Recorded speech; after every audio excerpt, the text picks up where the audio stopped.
une petite intervention rapide sur ce rapport. Alors, je ne vais pas énumérer et rentrer dans le détail de chaque projet financé par cette délibération, qui sont tous plus abracadabrantesques les uns que les autres. Mais j'aurai par contre quelques remarques bien précises au sujet de certaines de ces associations. Tout d'abord, l'association Centre de culture ouvrière et son projet Discrimination, qui envisage de faire sur une web radio des débats thématiques non mixtes.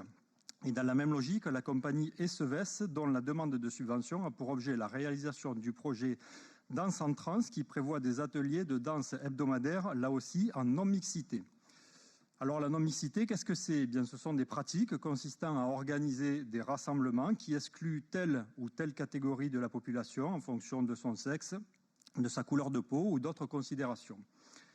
Eh bien, cela porte en réalité un nom, ça s'appelle de la discrimination.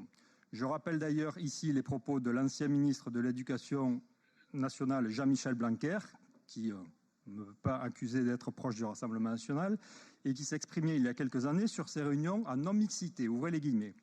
Les gens qui se prétendent progressistes et qui distinguent les gens en fonction de leur peau ou de leur sexe, nous mènent vers des choses qui ressemblent au fascisme. C'est extrêmement grave. Soit ils le font de bonne foi, en pensant bien faire, alors qu'ils font des choses folles, soit ils ont des projets politiques qui sont gravissimes, qui fragmentent la société, qui divisent les gens entre eux. Cette pente-là est gravissime. Elle s'institue dans la jeunesse avec les apparences de la générosité, de la lutte contre les discriminations. En réalité, ça monte les gens les uns contre les autres. C'est très grave. Fin de citation. On notera d'ailleurs l'incohérence de votre politique consistant à, d'un côté, financer des associations disant œuvrer contre les discriminations et en même temps des associations pratiquant cette même discrimination. Il y a là une logique qui m'échappe. Alors, M. Chaland-Névoré va peut-être me répondre tout à l'heure que cette discrimination-là est pour la bonne cause. Il y aurait quelque sorte une bonne discrimination, une mauvaise discrimination. Ça me fait penser un peu au sketch des inconnus sur les bons chasseurs et les mauvais chasseurs.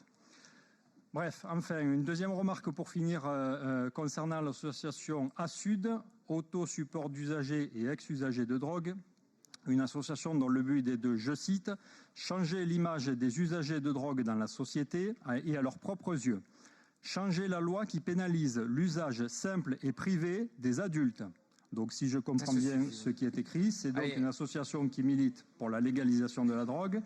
Et pour ceux qui ne l'auraient pas reconnu, c'est bien cette association qui est en charge du projet de création de salles de shoot dans notre ville. Vous savez ce que nous pensons de ces salles de shoot, je ne m'étendrai pas donc là-dessus. Et nous voterons donc bien évidemment contre ce rapport.